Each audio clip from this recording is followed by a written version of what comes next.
দেখুন ব্যাপারটা অনেকটা সংখ্যাতত্ত্ব নিয়ে আলোচনা হয়ে যাচ্ছে। বৃহস্পতির জাতক জাতিকারা হচ্ছে এরা একদম খোলা বইয়ের মতো, আপনি চাইলেই পড়তে পারবেন।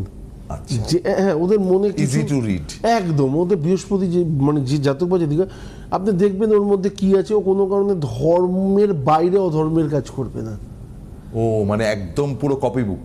একদম, এবং ছোটবেলা থেকে কিছু করুক বা না করুক, বাবা মাই আমার লাইফের শেষ কথা সেটা মেনে নেওয়াটা তাদের কাছে একদম পার্ট এটা।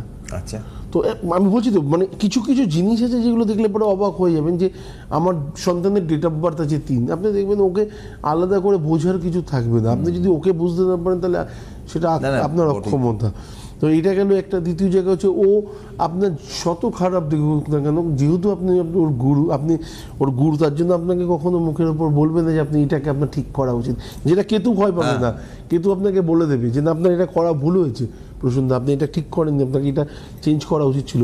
কিন্তু বৃহস্পতির জাতক আপনাকে ওইভাবে বলবেই না, আপনি করেছেন ঠিক আছে, নেক্সট টাইম একটু ভেবে চিন্তা করবেন ব্যাপারটা, হয়তো এতটাই সময় নিয়ে বলবে কথাটা।